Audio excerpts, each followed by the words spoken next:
Not the lead leg hand. If you reach with the lead leg hand, you leave your leg exposed. Very, very common mistake here, right? So I'm gonna lead with the backhand and then post on the head. Circle, post on the head, right? If he has his head moving, it's very difficult to kind of put my hand on the head. I don't want to overextend myself, but it's okay to post on the shoulder here. Shoulder, and keep a little bit more upright. Come over here with the shoulder. This hand is defending. Completely okay, right? And if you want to sort of set up Peloton and such, you can post first, and then step forward, and then call it and look along the hook as well. Okay? All these things, completely okay. And in the case that, you know, we want to skip that to the next segment, we'll talk about feints and then closing the distance using some sort of action-reaction based movement.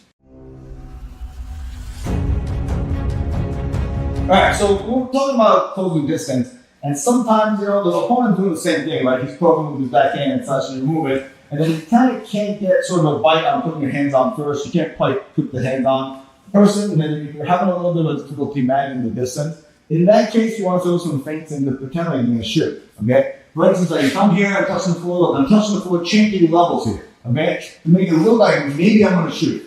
Maybe you do shoot, who knows? Like, I don't know if you have a low single arsenal or a single leg or a double leg arsenal, but it's okay to just make it look like you're going to go for a shot, right? If my opponent stands up here like sort of his Dustin stance here, right? If I quickly change levels, he's going to try to match that, okay? Because he thinks I'm going to shoot, then I'm going to match, okay? And then we're going to come up the head as my head rises, okay? And notice that the frame came in with the elbow. It's very important because you want to extend yourself with your elbows open and then your legs are going to get shot.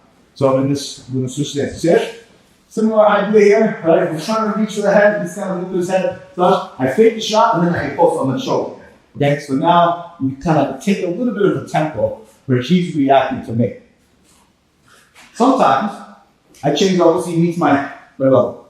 Okay? And then look, I bring my body up and then I sort of bait the shot, and as he's coming for the shot, I'm immediately forcing the front headlock. Okay? And that's a nice way to close the distance as well. Because sometimes you have head height in your ball. And yes, if you're wrestling, it's a little bit more of a different story. If he knows how to get in on a leg and knows how to finish it, there's a very high risk of getting taken down. But there's a big, big advantage if you really know how to use the front headlock position well. Right? So you change levels, boom, go the head, and now from here you kind of connect your hands, shoot over the circle situation. Now you can snap down, and now you're sort of in this front headlock position. You can sort of advance what you're trying to do. All right? So now we're going to look, banging, touching the floor, moving, level changing here, touching the head, circling, touching the body, posted, working the head. Right? And now that's how we want to close the distance, as opposed to just walking up and really nearly put your hands up. Please go to the bikes. All right, now I'm going to show you how to close the distance using a shot, like a shot in wrestling. Right? Back in the day, they used to have this in judo too. You can shoot from a leg, double leg, high remember fighters, all this stuff is available. Just called Rotogari. But now we're going to use it in the context of wrestling and jiu-jitsu, judo also. Right? So, generally speaking, when you're doing a gi sport, if you're within range and then someone grabs your sleeve and your collar, let's pretend we're wearing a gi. Okay?